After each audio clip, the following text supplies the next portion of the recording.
Barakatay Hawa, Bahashem Haoshai, Bahashem Racha Kodash. Welcome to another live lesson. The name of this one is The Prophets Were Set Up to Reprove.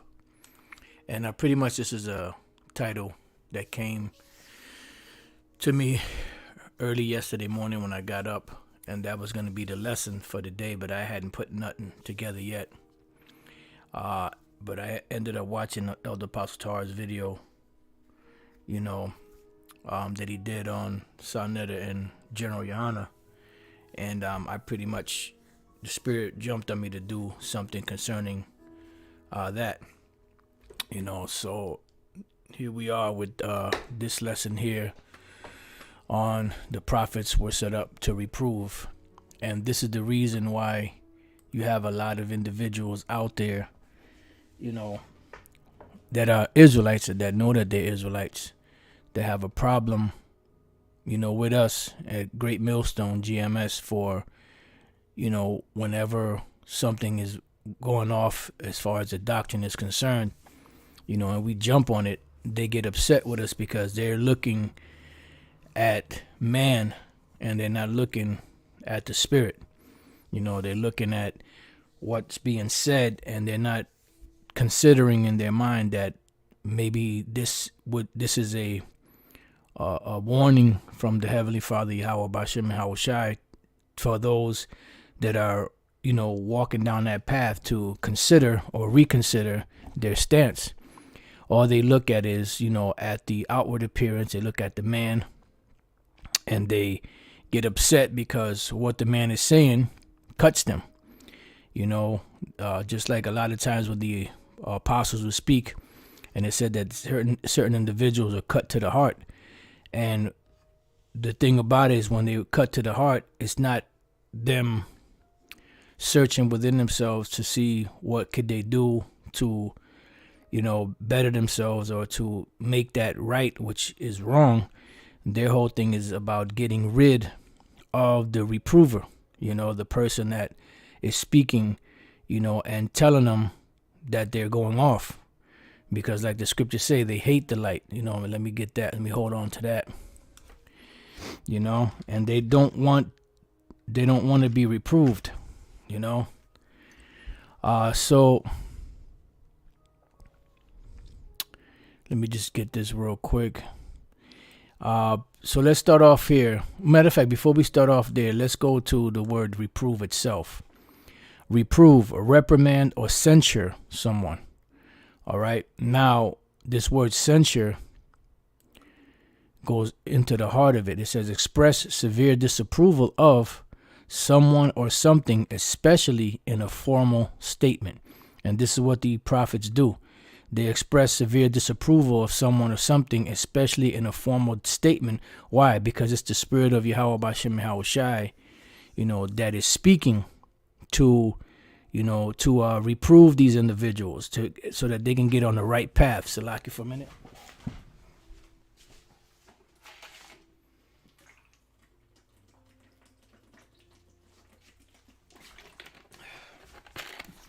But the problem is, like the scriptures speak about, those that are settled on their lees. Now the lees are that sediment that accumulates at the bottom of the wine, and it's there. It doesn't want to be bothered. It's just chilling there, and that's how a lot of these leaders and certain of these other individuals are in this truth, from different groups. And even among Great Millstone, you have some men that are just laying back, not wanting to be disturbed. And that's why when brothers get on them, eventually what happens is they set up a coup to get rid of this individual. Now, if the individual is wicked, then by all means. But if the individual is just reproving you and giving you correction, and you just want to get rid of them because you want to get rid of that correction, then there's something wrong with you. All right. So censure, it means express severe disapproval of something or someone or something, especially in a formal statement. Now let's go to Hebrews 1:1. It says, the Most High, who at sundry times and in divers manners spake in time past unto the fathers by the prophets. The Most High himself is not going to come down here and speak. He already did that once, and Jake got to running. Because in all actuality, you don't want the Most High to start speaking. Because when the Most High starts speaking, bodies start dropping, So he sends his prophets to do the speaking for him. The prophets are the mouthpiece of the Lord. All right? Just bear with me 1 second.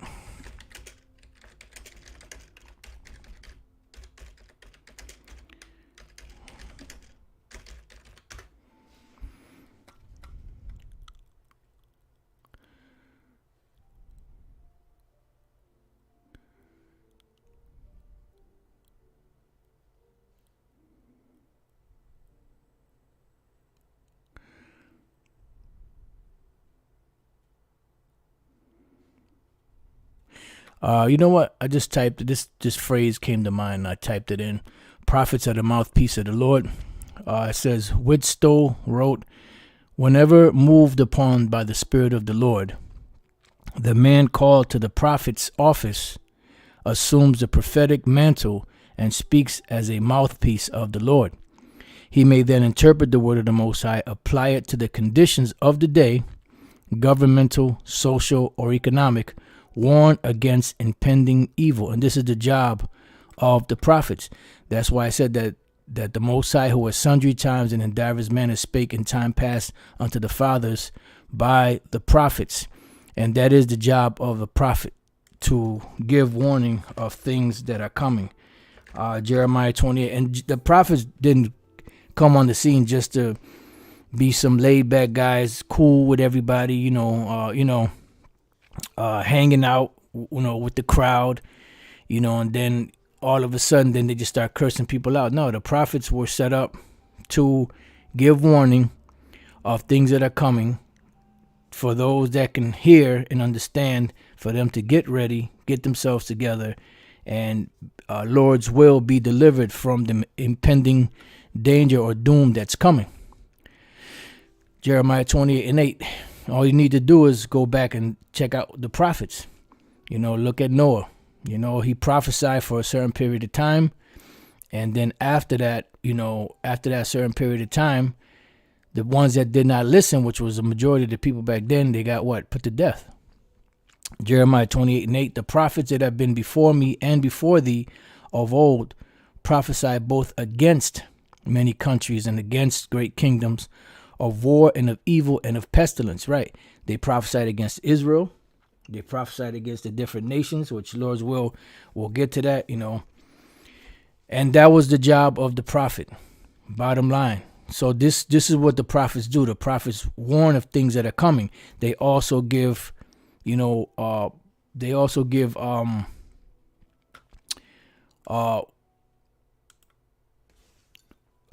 the word I'm looking for? They also give the bottom line, for lack of better words. They give the bottom line of what the Lord is about to do if Jake, especially dealing with Jake, if they don't get it together. Ezekiel 3:17, I started 16. And it came to pass at the end of 7 days that the word of the Lord came unto me, saying, Son of man, I have made thee a watchman unto the house of Israel. Therefore hear the word at my mouth, and give them warning from me. All right, so let's look up those two words, watchman and warning. The word watchman, tazapah, to look out or about. Yeah, so if you're looking out or about, you don't have time to, be fooling around, so to speak, because a lookout is just that, a lookout. And if the lookout is slacking, guess what? The whole plan is thwarted. So the prophet is the lookout. He's the watchman. And he's watching the prophecies happening, and he's giving a blow by blow of the events of the day concerning what is written in the scriptures. Spy, keep watch, observe, watch. To keep watch, spy, to watch closely. That's what the scriptures say. Measure the time diligently within itself. And when you see part of the signs pass, then you know that the Lord spoke about these things before time, even from the beginning of the world. Let's go real quick to Isaiah 42 and 9. It says, "Behold, the former things are come to pass, and new things do I declare. Before they spring forth, I tell you of them." And we've been saying, see, you have to understand that the message that people know now on YouTube during the YouTube era is something that began to be taught in 2007, the summer of 2007. But even before the YouTube era, we were out there speaking and teaching and saying the same exact things that we said in 2007 that we're saying today. And most people are not getting themselves together. That's why the Lord said, before they spring forth, I tell you of them. How? By the mouth of his prophets, so that if that no one is going to be with excuse. There's not going to be a person. That's why the Lord allowed these devils to create the internet and this word to go out, because no one on the planet is going to be excused from the things that are coming. Because there's a judgment coming, a two-part judgment. One part is for the elect to be saved. The other part is for the rest to be condemned. All right. So there's going to be no excuse. No one's going to say, well, I didn't know. Everybody's going to know, because this word is going out. And the Lord is making it to where you have these demons that, we get mad at sometimes, like Vocamino. Sometimes we get mad at him. Sometimes we get mad at other Jakes, especially Jake, these Sambos that are helping him. But what we have to understand is that these are all the plans of the Lord, which we already know that. But sometimes, being in the flesh, that fucking, but it's got to be that way, because every time they come up against this truth, what they do is they open it up to different avenues out there of different people out there, where you have Israelites among them too. And in those different walks of life, that is the way that the Lord is using that individual to say false things, but just to push the word out in that avenue or in that vein, to gather the Israelites among the elect that are within that mindset. And this is what the Lord is doing. Every time somebody comes against us, the black unconscious community, Roman Catholics, Christians, whether they're plantation, white supremacist plantation, Christianity, or from Esau or from Jake, whether it's the Muslims, whether it's the, like I said, the black conscious community, different groups coming against atheists, whoever it may be. What it does, it opens this truth through another vein, and it exposes the word even more and more, because the Lord said he's going to gather Israel from the four corners of the earth. Okay. So before they come to pass, before they spring forth, I tell you of them. Now let's go back to Ezekiel. We read what the word watchman is, tazapah. Now let's go to the word warning.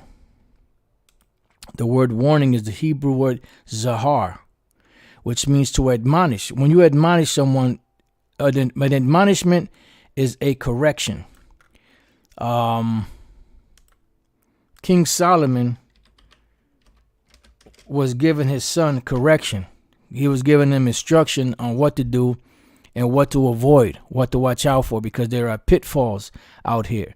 So in essence, the Heavenly Father being our Father, he's warning us like a father would do a son of things to avoid, so that you won't have your life to be in peril or in danger. All right. So King Solomon, being a father to his son, this is what he told his son. He says, let's start at right here, Ecclesiastes 12 and 9. And moreover, because the preacher was wise, he still taught the people knowledge. Yeah, because that, and the word preacher is synonymous with the word prophet, which means to say before. So the prophet or the preacher, first and foremost, has to be wise, or has to be sent by Yahweh B'Shem Yahushai, has to be wise, so that they can in turn what? Teach the people knowledge, because the scriptures say, my people are destroyed for lack of knowledge. And it also says in Isaiah that, therefore my people are going into captivity because they have no knowledge. You see, so we didn't have the right way. Now we have the right way. The Lord has opened the right way through his men, through his prophets, through men that came before us, so that we may be able to find the way to him, to his good graces, through his name, Yahweh, and his son's name, Yahweh Shai, and the instruction book, the manual of the instruction book, to teach us and guide us in which way to go, that we may find favor in his sight by the things that are pleasing unto him. You see? I know there's a scripture that says something about that, the things that are pleasing to the Lord. I can't think of it offhand, but if Brother know where it's at, if they could post it on the comment. I know you brothers putting beautiful precepts up, so like I haven't been grabbing any of them up yet.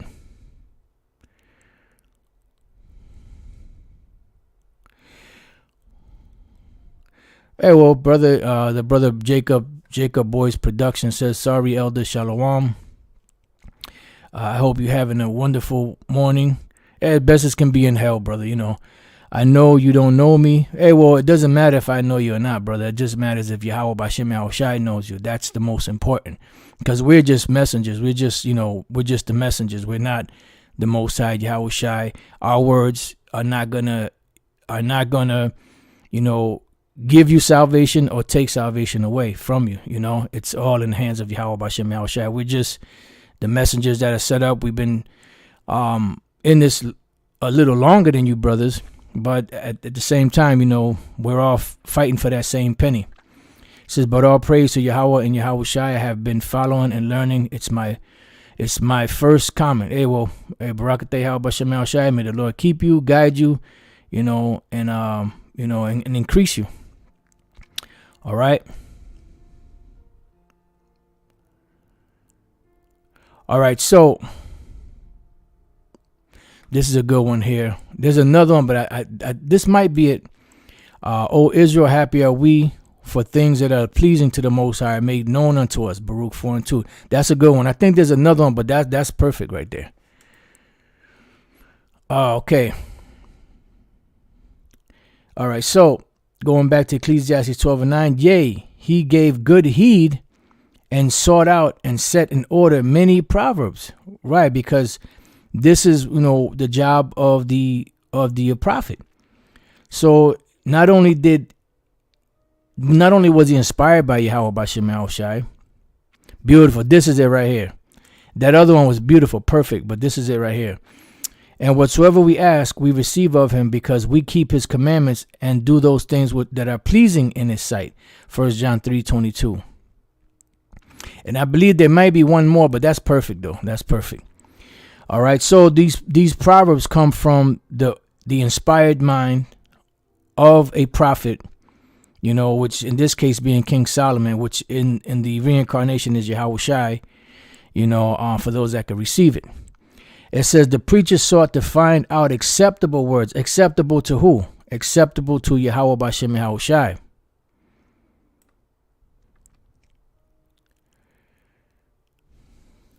All right. Don't forget, you pray that Yahweh keep you. Don't forget Yahweh Shai is Yahweh B'Shem Yahushai. Without Yahweh Shai, we have no way to the Father. So we always got to remember that.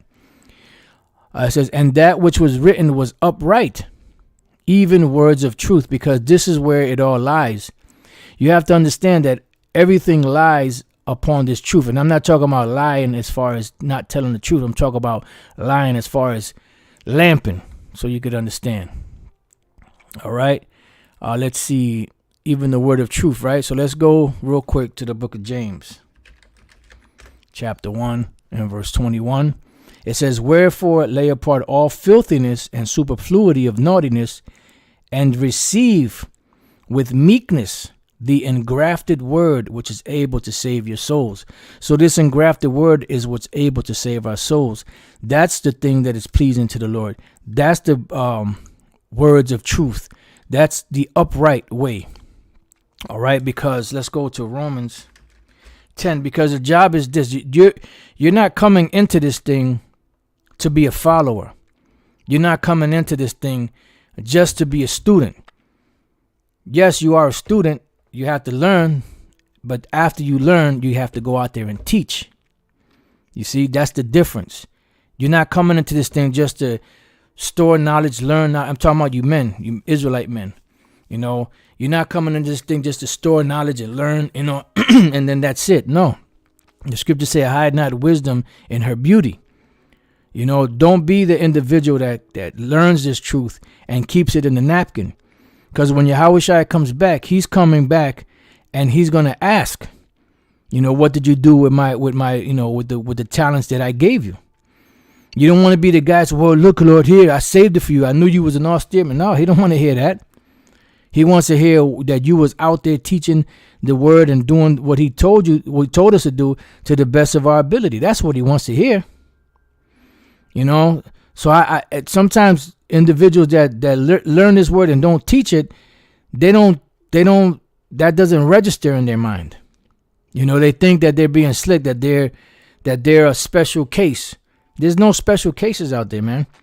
Now, if you are a listener, you know, I'm dealing with the men right now, because the sisters, they believe, you know, and they do the best that they can, you know, and the Lord will deliver them that are of the elect. But those men out there, Israelite men, are supposed to be teachers.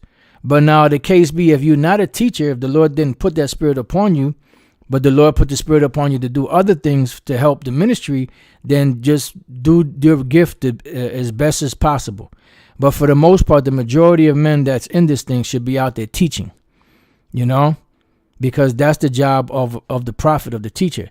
So he said, we received the engrafted word with meekness, because that engrafted word is what saves our souls, right? And here, Romans 10:10, for with the heart, which is your mind, man believeth unto righteousness, because the belief in this truth leads to righteousness. Because if you believe this truth, guess what? You're going to do the things required in this truth, and that's going to make it right, you know, make you righteous, so to speak. And with the mouth, confession is made unto salvation. See? And that's why the Apostle Paul told Timothy, let's go to 1 Timothy 4. And let's scroll down to the 15th verse. You know what? Let me start at 14. Neglect not the gift that is in thee. What is the gift that is in thee? The different offices of this truth. You know, whatever it may be. It says, and if you want to know what those gifts are, read the book of Romans, the 12th chapter, and 1 Corinthians, the 12th chapter, which was given thee by prophecy, because this is how it's done. You go out there and you prophesy. And those that hear and accept it and learn and grow, there's a very good possibility that those are the elect. You know, it says, with the laying on of the hands of the presbytery, which the presbytery were what? The elders. Right. And the laying of hands is the ones that put certain brothers in certain positions through the Spirit. It says, meditate upon these things. Give thyself wholly to them, that thy profiting may appear to all. Right. Because that's how a profiting will appear to all, because they'll see your works and they'll glorify the Most High and, you know, and man. It says, take heed unto thyself and unto the doctrine. Right. Take heed unto yourself. Examine yourself. Take heed to yourself. Make sure that, you know, we're in the right spirit and the truth. And unto the doctrine, which is what? This knowledge that's being taught. There's only one doctrine, one truth, one baptism, one Lord. It says continue in them. See, the key is continuing in them, because when you read the first verse down, it said that some shall fall away, giving heed to seducing spirits and doctrines of devils. It says, for in doing this, doing what? Taking heed to yourself unto the doctrine, continuing in them, thou shalt both save thyself and them that hear thee. See? So this truth is effectual. This truth is action. You know? It's not just talking. It's action. All right, so going back to Ecclesiastes 12 and 11, the words of the wise are as golds, because a gold is what? I learned this from the priest Shaman from the New York camp. You know, I've seen the word many times, and I probably looked it up before. I don't remember looking it up. But a goad, when he was breaking it down, was that sharp, thing that you use to prod the ox. You stick the ox and the ox will move because the ox is stubborn. So you have to goad him, and that's what the goad. So the words of the wise are as goads. Why? Because they prick in the right direction. Sometimes this truth can be, if you're not in the spirit, it could be what's the word I'm looking for? Irritating. Sometimes you don't be in the spirit and I don't want to hear nothing right now, But the thing is, is continuing in the work and getting out of that spirit, because that's not the right spirit to be in. But being in the flesh, sometimes you be in that spirit, Hebrews 10 and 23. Let us hold fast the profession of our faith without wavering, for he is faithful that promised. And let us consider one another to what? To provoke unto love and to good works. What is the love and the good works? Doing this work, this knowledge. When we look up this word provoke, because sometimes you might not be in the spirit, but a brother, might come around. That's what the scripture say, iron sharpeneth iron. He might say certain things, and at first you're just in a sour spirit. And then after a while, the spirit opens up, and then you and then the brother, helped get you out of that spirit. So we look up this word provoke, right? The word provoke is the word paroxysmos, and it says an incitement, irritation. See, because if we're not in the spirit, we are irritated. I don't feel like listen to that right now, but that's demons, but that's this flesh. And that's what is a constant war and a battle between the spirit and the flesh. Sometimes, you got to do the work. I don't feel like doing that right now. But you know what? You pray to Yahweh B'Shem Al Shai and just jump in the spirit. Sometimes you may not be in the spirit and you say, fuck it, I'm going to hit the button anyway, and then you leave it, and then the spirit will hop on you. I remember one time, this was, I can't remember, it's about a year ago or so, maybe 6 months. And I just wanted to make a quick statement. I was live. I just wanted to make a quick statement, something I had wanted to say. And I said, Salaki brothers, I'm not really in the spirit. I just wanted to get this message out. And after about 3-4 minutes, I was ready to turn off, to hit the, to stop the recording. And then one brother said, come on, Apostle, you could do it. He was like pressing me to do it. And I said, all right. So I said a couple more words. And before you know it, the spirit jumped on me. Because I really wasn't in the spirit. But seeing that the brother wanted me to, the spirit jumped on him to have me to keep teaching. Eventually, that's what happens,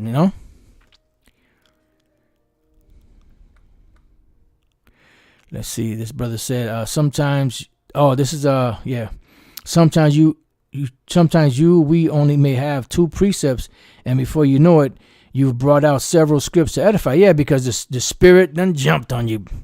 And that's how it is. That's how the spirit is. The spirit is like the wind. You don't know where it's coming from. You don't know where it's going.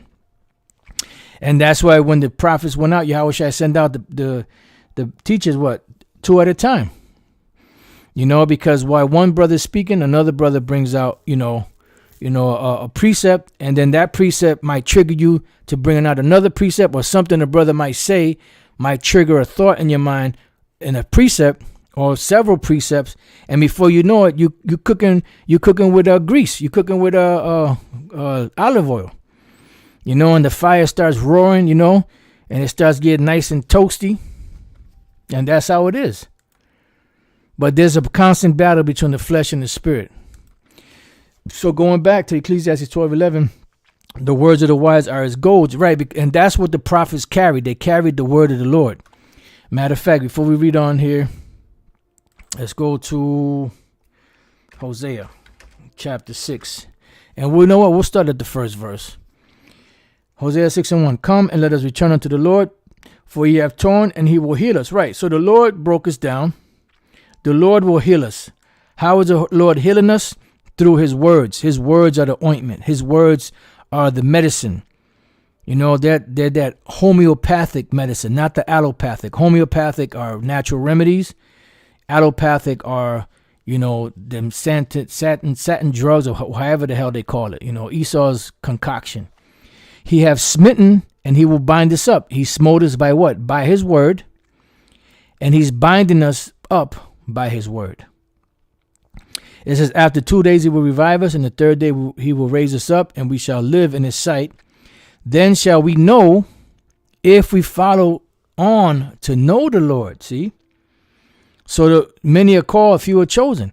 So our job, now that we definitely know we've been called. So our job is what? Our job is to give diligence to make our calling and election sure. Yep, this is a beautiful precept that Saint Benji put up. It's for it was neither herb nor mollifying plaster that restored them to health, right? But thy word, O Yahweh Bashem Yahushua, which healeth all things. Wisdom of Solomon 16:12. And that's where it begins. It begins in the mind. Yahushua said what? And you shall know the truth, and the truth shall make you free. So it says, his going forth is prepared as the morning, and he shall come unto us as the rain.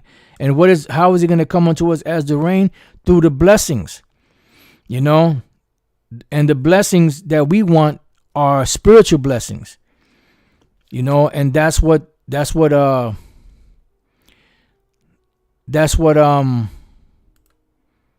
keeps us going and keeps that pot brewing. Those spiritual blessings. Let's go to Matthew chapter 6. And man, when you read through what Esau calls the Beatitudes, the first few scripture chapters of Matthew, there's so much in there, man. So much that cements us to the foundation of Yahushua. But you have some individuals that want to sound deep, so they go straight for Daniel, straight for Revelation and Genesis. In the beginning, God created the heaven and the earth, and there was asteroids, and there were, elements, and they were illuminated, and they want to go into deep stuff like that. But the basic fundamental building block scriptures that cement foundations in this truth, that's too basic. I don't want to deal with that. But basics is where it's at. That's a lesson right there. Basics is where it's at. Or to be more appropriate, basics are where it's at. But that's Esau like to get all you just Jacobify it. Basics is where it's at. All right, so let's go here to Matthew chapter 6 and verse 19. It says, lay not up for yourselves treasures upon earth. And what is that? Gold, silver, and in today's standards, paper money. Which, a lot of jakes think that paper money, is where it's at. You have individuals like Floyd Mayweather and other jakes flashing all this paper money, thinking that they rich, not knowing that those are nothing but debt-bearing notes. There was one jake that was flashing money in his car, on I don't know if it was Instagram or one of those, live, social media outlets, and he got robbed right on social media. But even that's not even riches. I mean, it has purchasing power only because the people believe in it. But really, when you get down to it, it really has no value to it, except for the belief of the people, because it's based on a credit system. Lay not up for yourselves treasures upon earth, where moth and rust doth corrupt, and where thieves break through and steal. But lay up for yourselves treasures in heaven, which is what? This knowledge. Yep, fiat. That's right, fiat currency. This knowledge is the treasure in heaven. This is the true gold. This is the true silver.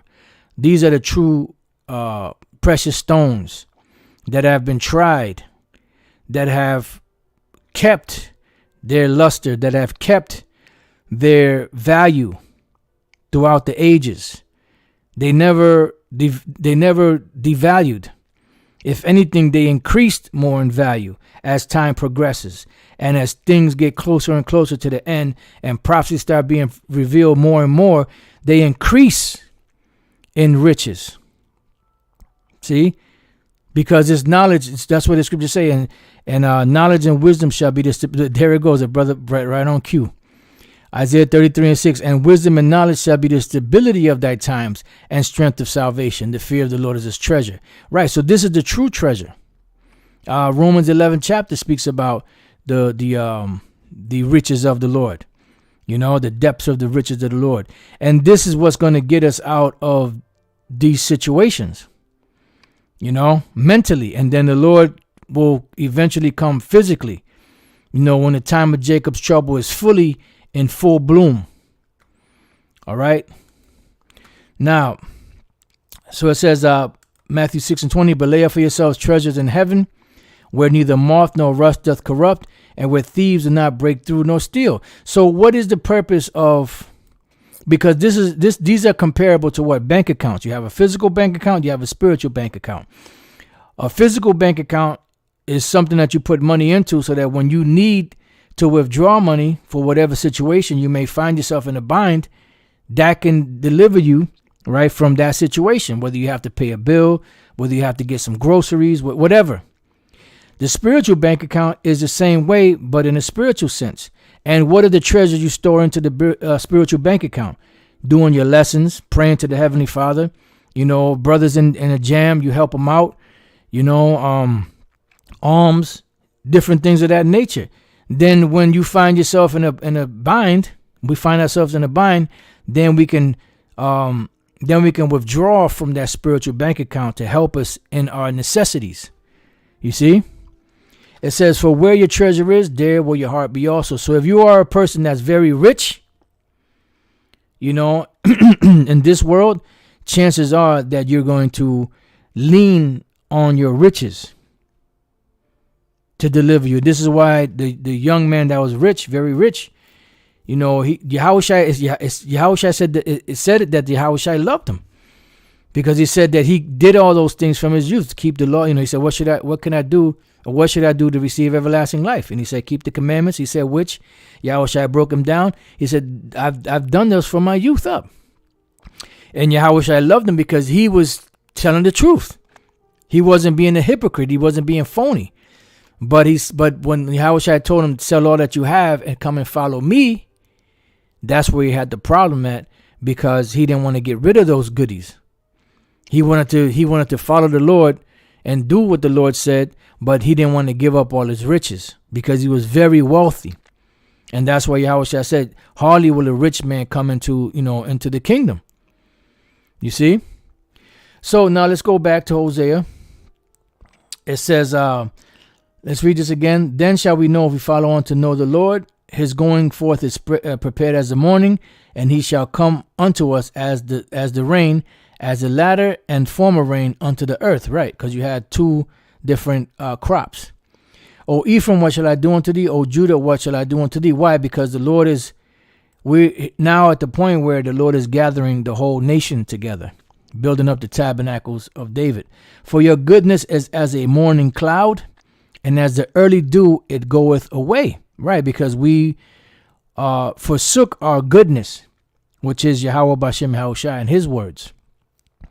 It says, therefore have I hewed them by the prophets. And what's the words that the Lord hewed them with? By the prophets. I have slain them by my word, by the words of my mouth, and thy judgments are as the light that goeth forth. So how did he do it? He did it through the prophets. He put the words in the prophet's mouth, and that word was a fire, and the people were the wood, and they got destroyed and devoured and burnt by the word of Yahweh Bashem Yahushai. Now, when we look up the word hewed, the word is chatazab, to dig, cleave, divide, hew, make, cut out, dig out, cut down, quarry, hewer, mason. So pretty much right here, to hew in pieces, meaning to hack something in pieces. Like when Samuel? Yeah, when Saul and the people didn't kill the Amalekite king and their sheep and all of that, and the Amalekite king thought that he was in the clear, And even at that point, I believe Samuel said, as your sword has made others, something like that. I can't really remember exactly word for word. And then it said that he hewed them in pieces. So he chopped them up. You think the men of the Lord are always, these nerdy, individuals. Now the Spirit of the Lord comes mighty upon the prophets, and they get busy. Elisha called 42 she-bears, or 42, called the she-bear on 42 children, and they went to work. She went to work on them children. All right. It says hew, chop or cut something, especially wood or coal, with an axe, pick, or other tool. And in this case, the other tool is the words of the Most High. The wood and the coal are, the people that get burnt up by the words of Yahweh Bashem Yahushai. So that was it on that.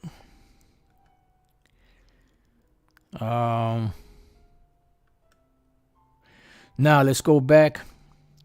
We still haven't got out of this, huh? Ecclesiastes. I don't think I hit. I'm feeling like Elder Apostle Tari tries to go through the list of scriptures that he has, and so far I think I only hit one precept on his list. Barakateh Yahweh Bashem Yahushai. Ecclesiastes 12:11. The words of the wise are as golds, and as nails fastened by the masters of assembly. Right, unmovable, unshakable, unbreakable, which are given from one shepherd. And further by these, my son. So as he's breaking it down, giving warning to his son, and telling him in what direction he should go, what should he bank on, gathering the information and the knowledge and wisdom and an understanding of the Lord Yahweh Bashem Yahushai. He goes on to further say, and further by these, my son, on top of all of this that I told you already, be admonished or be corrected. And an admonishment is like a plea, like telling somebody earnestly, like a real severe, warning, but in the sense of for your correction, for your benefit, for your good.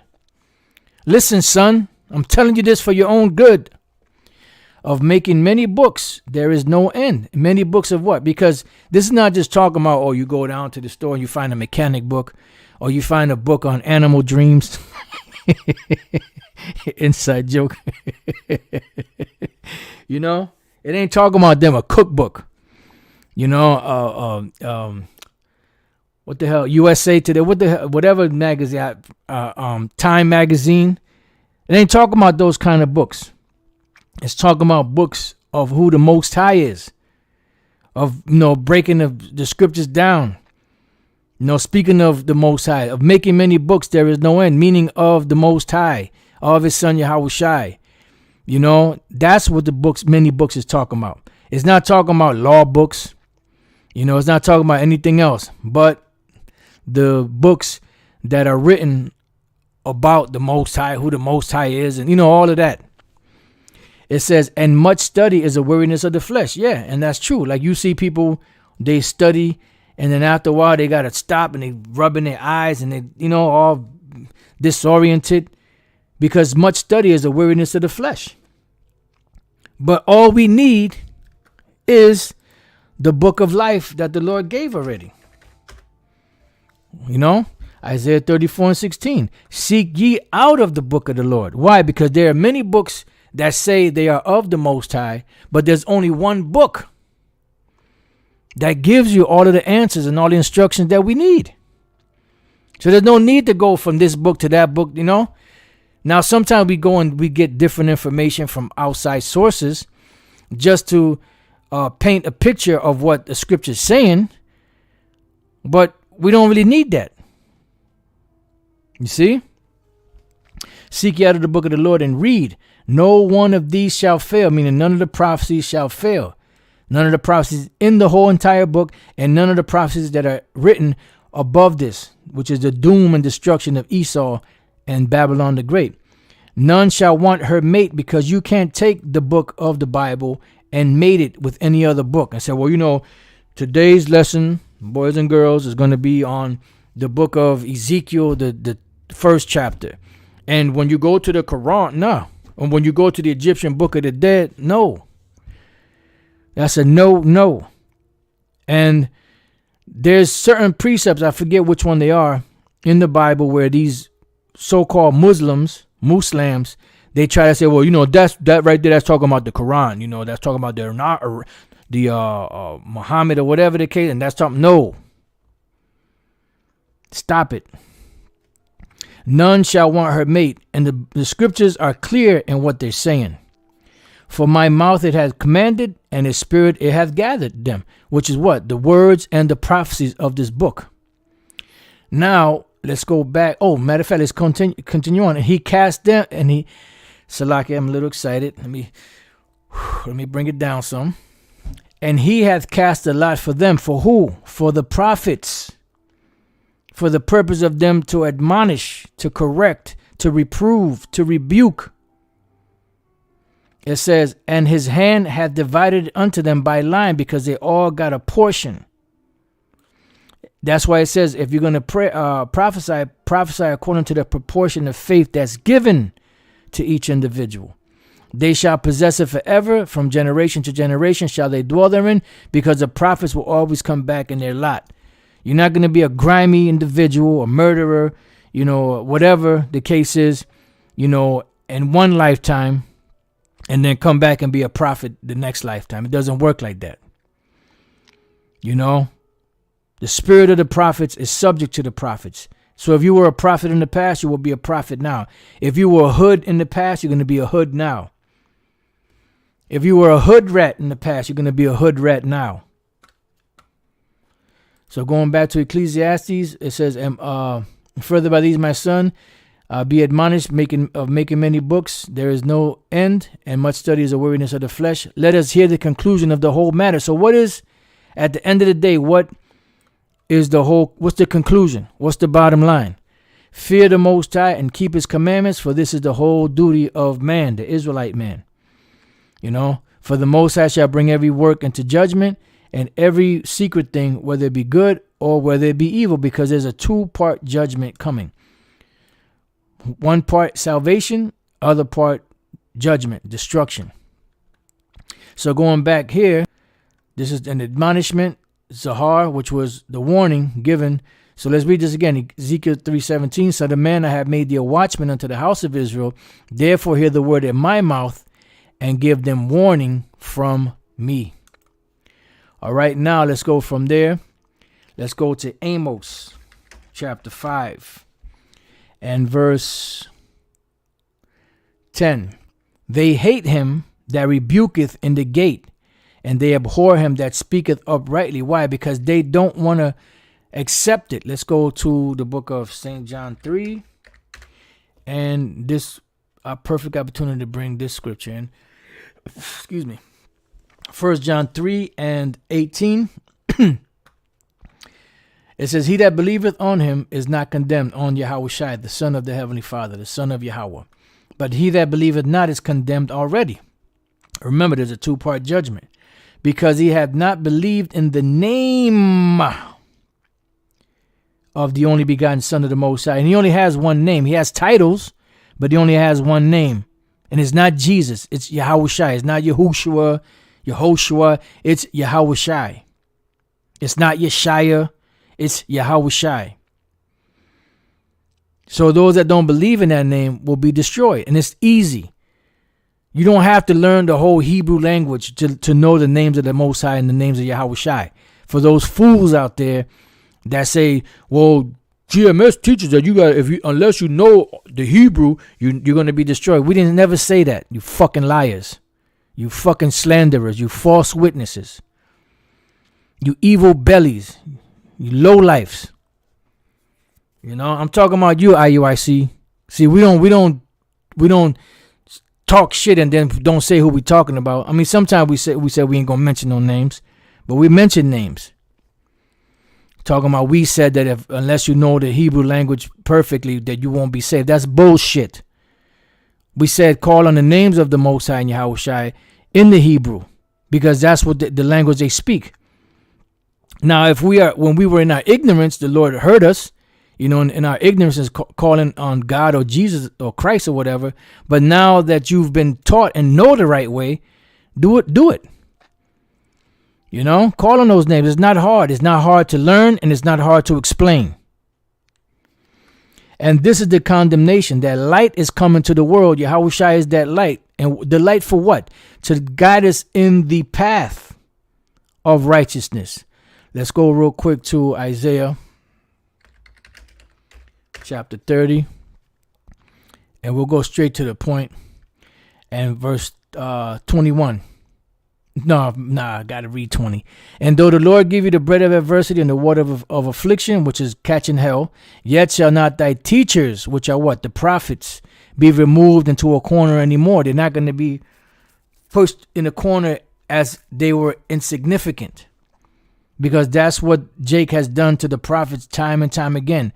They push the prophets in a corner like you sweep something in a corner. I'll get to it later. That's how they've done the prophets. Don't prophesy unto us right things. Prophesy unto us smooth things. It says, but thine eyes shall see thy teachers, and thine ears shall hear a word behind thee. Why? Because you're going in the wrong direction. So this is the Most High, Yahweh Bashem Yahushai, using his men, shining that light and say, listen, you're going the wrong way. Turn around. And then when you turn around, you're following the voice, which is Yahushai's voice. My sheep hear my voice. And now you're walking down the right path, because the prophets of the Lord are preparing that path and removing the stones and the stumbling blocks for those that are part of the elect, to be able to walk through. And ultimately, royalty is coming. Yahushua is coming, and the path is being made plain for those that are to be saved. And that was when royalty was coming. You had servants in the front of the convoy, so to speak, removing any stones or any obstacle in the path that was going to perturb, that convoy, so to speak, from going through. Saying, this is the way, walk ye in it. Why? Because you were going down the wrong way when you turn to the right hand and when you turn to the left. So Yahushua is that way. So the light has come into the world, right? And men loved darkness rather than light because their deeds were evil, right? So they didn't want to be corrected. For everyone that doeth evil hateth the light, neither cometh to the light, lest his deeds should be reproved. Because we have to become a new creature. We have to become new men. We have to put off the old man and put on the new man. We have to be renewed in the spirit of life, in the newness of life. Which that life comes through Yahushai, which resuscitated us from that dead state that we were in, that dry bones in the valley spirit or state that we were in. He resuscitated us. He brought us back to life. He brought us back from the dead, because we were in the congregation of the dead. And the Lord brought us back from the congregation of the dead through the water, the oil, the light that he gave us, which is this truth. It says, beautiful. Salak, I know you brothers are putting some bad precepts up, but Salak, I'm going to get this one. Proverbs 4:19, the way of the wicked is as darkness. They know not at what they stumble. Why? Because they don't have the light, which is Yahushai. Going back to St. John 3:21, but he that doeth truth cometh to the light, that his deeds may be made manifest, that they are wrought in the Most High. Right. And that's what the scriptures say. You're going to know when that time comes, who's serving the Lord and who's not. All right. Because he's making up his jewels. All right. Now let's go to Ephesians 5:13. But all things that are reproved are made manifest by the light, which the light is this truth, which ultimately is who? Yahweh Bashem Yahushai. Yahushai said he is the light. Let's go to the word reprove real quick. The word reprove is elenko, to convict, refute, confute. Right, because when you reprove somebody, you're making manifest what they're doing. So if they are righteous, well, even if they're wicked, they're convicted in their mind. That's why when the Apostle Peter was bringing out how they crucified Yahushua, it said what? That they were pricked in their heart. You know? Reprove, reprimand, or censure, which we already read that. But let's go to the etymology. Let's see what re is back. And prove is to prove. To reprove is to prove back. That's another way of saying reconciliation. Look, you went off. This is what you do to get right. Reprove. Reproof. It's a correction. Now you got to reprove you, or to get back to your proven state. You have to return from that direction you're going. Reprove, reprevin, reprove, reproeven, accuse, charge as a fault. Right. Accuse, blame, reprobate, disapprove, reject, condemn. Right. And this is why they get mad. They hate him that reproveth in the gate. Why? Because they're being condemned. But that condemnation is not to destruction unless they are the vessels, that are going to be destroyed. Because you have certain Israelites that are already set up to be destroyed, 2/3 in America here. Opposite of reversal of previous condition. And that's pretty much what reprove means. You're expressing, your disapproval for something somebody's doing in the hopes that they will reverse their previous condition and walk on the right path. But most are seared with a hot iron, and they don't want to turn back. Yeah, because re is back. Probare is to prove to be worthy. And how are you proved to be worthy? Through the precepts. Let's go to 2 Timothy chapter 3 and verse 16. All scripture is given by inspiration of the Most High, and is profitable for doctrine, for reproof, for correction, for instruction in righteousness, that the man of the Most High may be perfect, thoroughly furnished unto all good works. And this was the job of the prophets. To reprove, show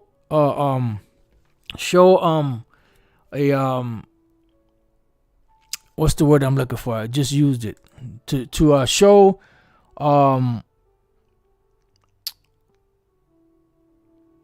there was a word that this just used. To show disapproval, of Jake's ways out here, so that they can turn around and go back to Yahweh Bashem Yahushai. All right. So that the man of the Most High may be perfect, thoroughly furnished unto all good works, which the good works are the works of Yahweh Bashem Yahushai.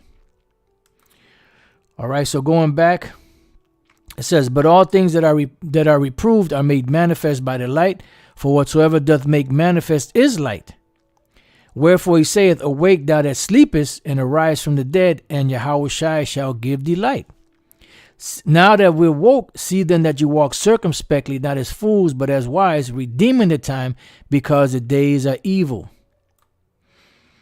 It says, wherefore be ye not unwise, but understanding what the will of the Lord is. You see? And that's the will of the Lord. The will of the Lord is to, this is the duty of man, to fear the Lord and pretty much walk in his, in other words, walk in his direction. In the direction that he set up. There was another precept that came to mind. But now let's go real quick let's go back to Timothy, because I want to read this. 2 Timothy 3 and 12. Yea, all that will live godly in Yahushua shall suffer persecution. And this is why the prophets were constantly being killed. Because they were living in Yahushua. Remember, Yahushua has been here from the beginning, when the Most High created him, before the world was even established. Now let's go from there to Matthew 10. And 10.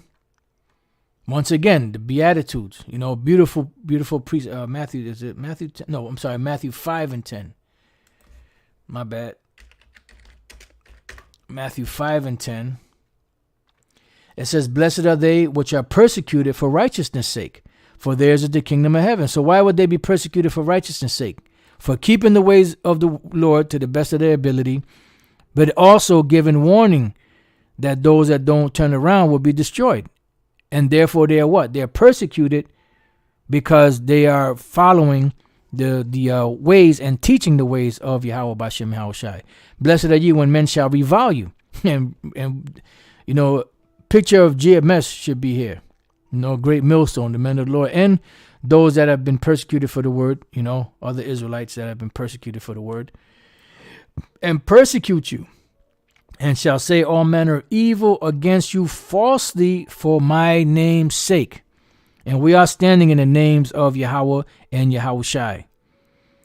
They saying all kind. We call the bum camp. We call rapists. We call all kind of fake Israelites. My goodness. The list goes on and on and on. But we're made the offscouring of the earth. Why? Because they hate him that rebuketh in the gate. Rejoice and be exceeding glad, for great is your reward in heaven. For so persecuted they the prophets which were before you. And that's why these people in the church and Jake, that know that they're Israelites, they speak about Yahushai. In the church, they say Jesus, this and other. But back then, 2,000 years ago, you're the same ones that put him on that cross. You're the same ones that rejected him. But now all of a sudden, you're all about Jesus, right? Fuck out of here. Yeah, the other Jesus.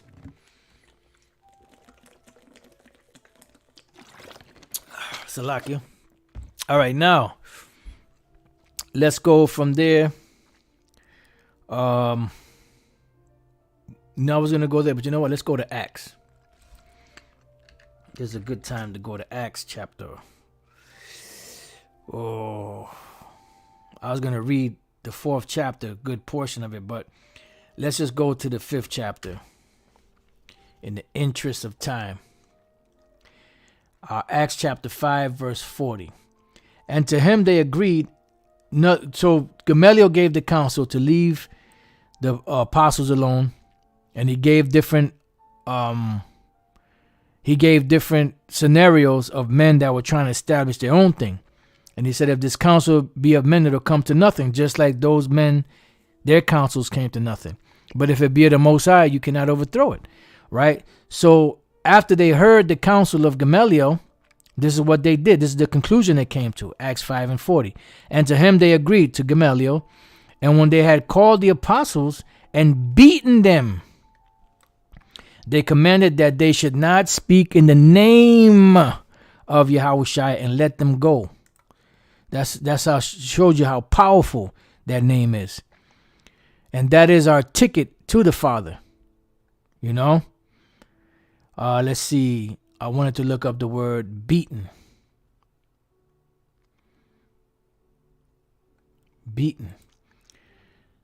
Dero. To flay. Skin. To beat.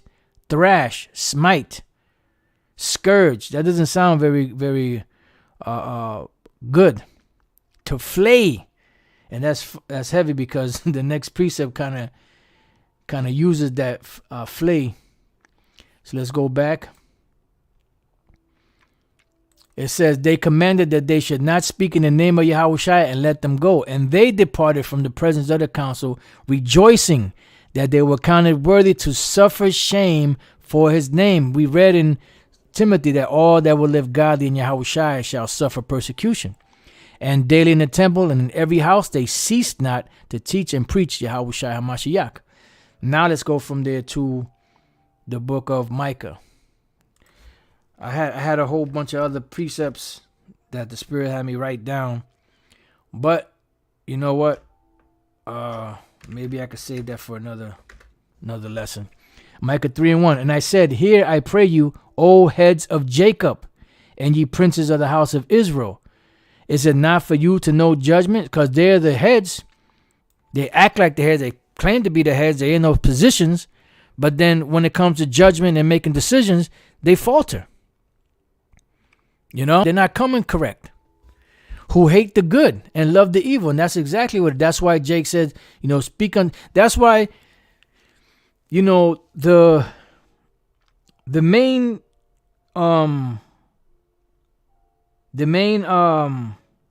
focus should be the word, not gimmicks.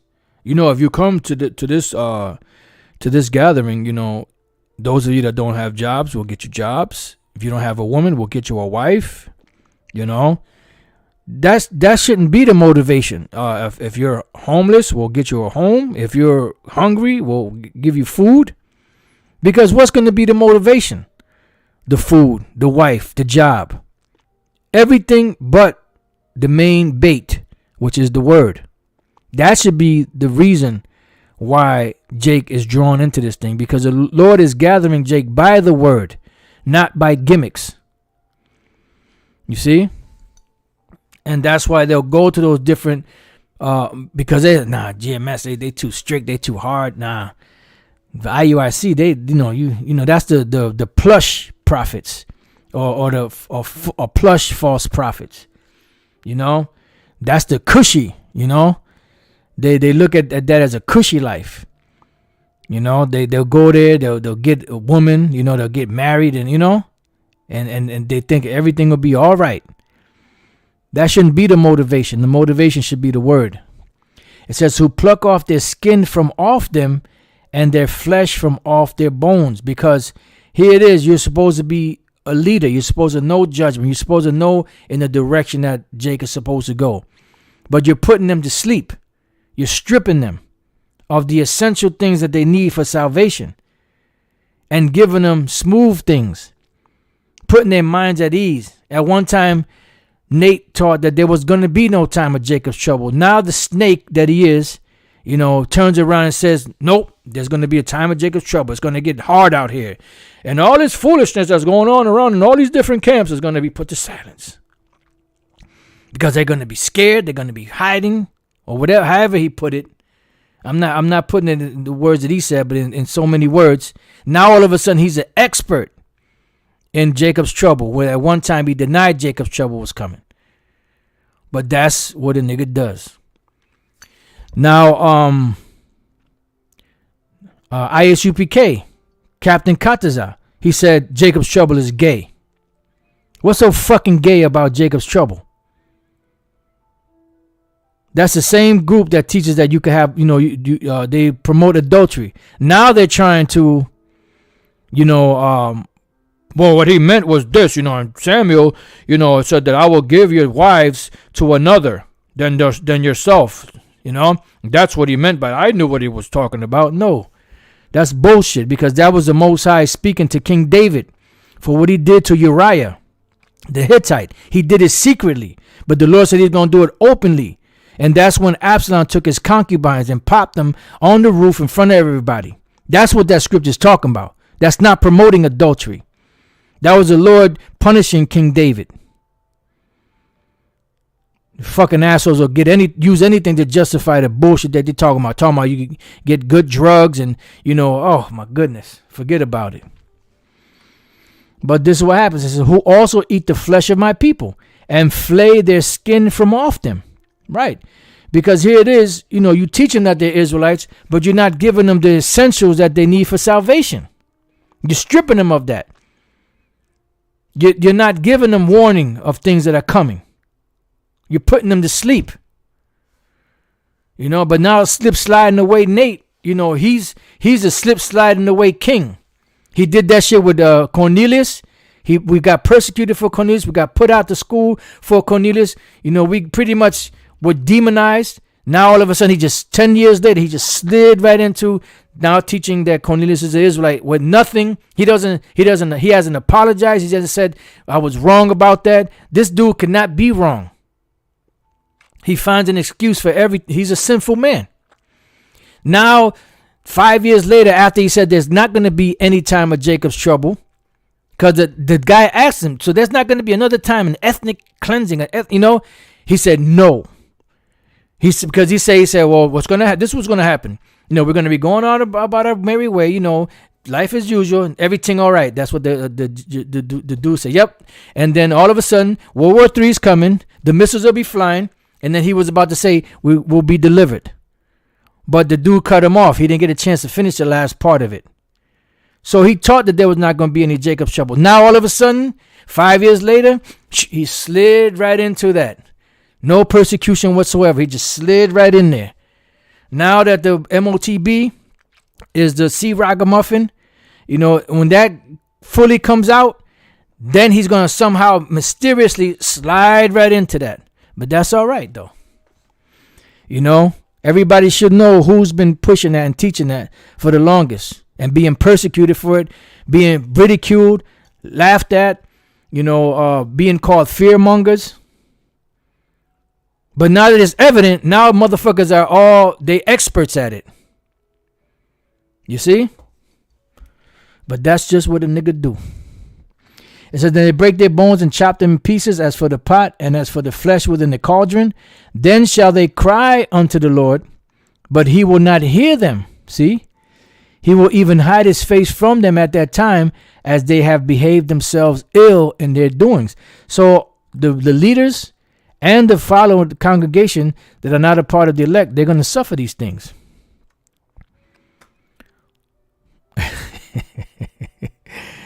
Brother Yakov said that, sneak out the back door like the Judas snake goat he is. That's right. That's right. It says, thus saith the Lord power. This is the point right here. Thus saith the Lord power concerning the prophets that make my people commit error, that bite with their teeth and cry peace. Right. They bite with their teeth and cry peace, because ain't no peace. You got that purse. It says, and he that put it not into their mouths, meaning the ones that don't partake with them, that don't help them, they even prepare war against him. In this case, it's verbal war. At one point, it was actual physical war, because they were actually killing the prophets for reproving them.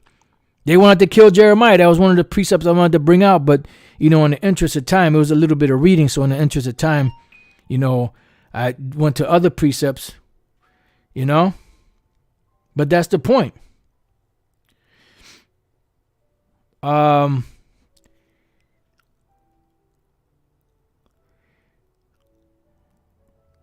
Yeah, I think that's the point is pretty much made. Let's finish it out with Amos 5 again. Amos 5:10. They hate him that rebuketh in the gate, and they abhor him that speaketh uprightly. There was something else that I was reading. I believe it might have been in Jeremiah. Matter of fact, Salaki, I must be allowed to read. I got to get ready to roll out, so just bear with me 1 second. I was going to read the most of this chapter here, but I'll just go straight to the point.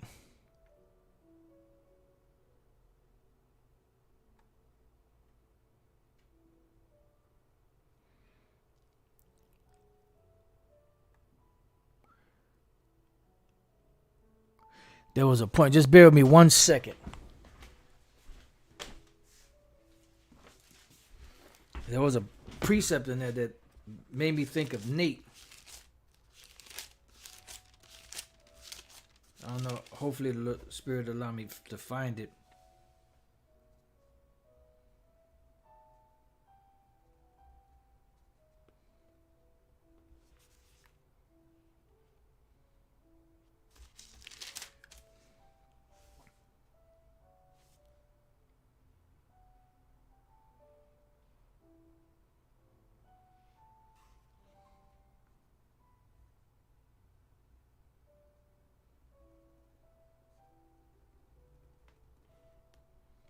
Just bear with me 1 second.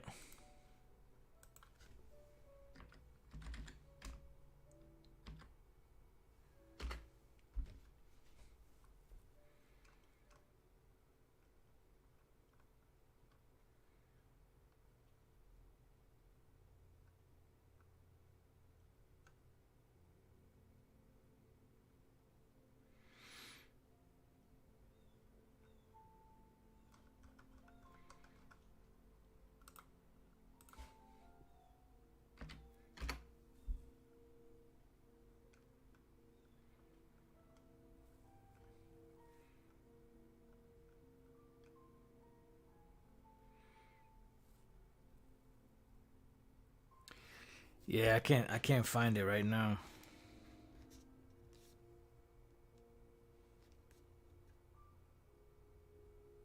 Oh, you know what? I think it might have been Acts. Just bear with me 1 second. Yeah, it is Acts. Yep, Acts 4. And damn,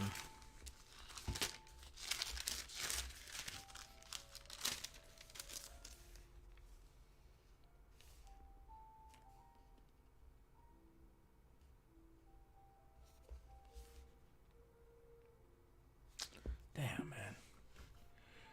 Salakia.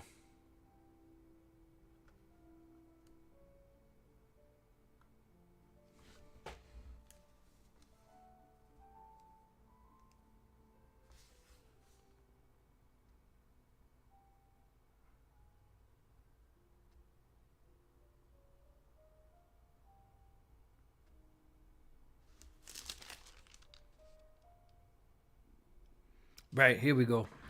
Let's go to Acts 4 and 1. It says, and as they spake unto the people, the priests and the captains of the temple and the Sadducees came upon them, being grieved that they taught the people and preached through Yahushua the resurrection of the dead.